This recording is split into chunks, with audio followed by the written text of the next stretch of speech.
Tinamaan ng kidlat sa kasagsagan ng pagbuhos ng malakas na ulan ang 6 katao sa kalagitnaan ng dinaluhang kasal pasado 2:00 ng hapon noong Sabado, Abril 27, taong 2024 sa Sitio Macabol, Barangay Salaysay, Marilog District, Davao City. Ayon kay Police Major Nelson Violan, hepe ng Marilog Police Station, ang mga biktima ay bisita sa ginanap na kasal nang bigla umanong kumidlat kasabay sa malakas na pagbuhos ng ulan. Tumama sa puno ng niyog, 10 metro ang layo mula sa event ang kidlat, subalit tumalsik ang bultahe at dala ng malakas na impact na wala ng malay ang mga biktima.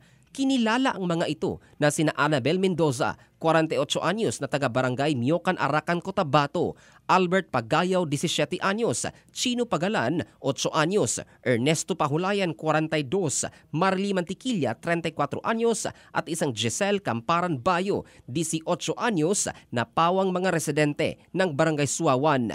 Wala namang napuruhan sa mga biktima na mabilis isinugod sa Kibalang District Hospital sa Barangay Marilog bago inilipat sa Southern Philippines Medical Center na kapwa nasa mabuti ng kalagayan.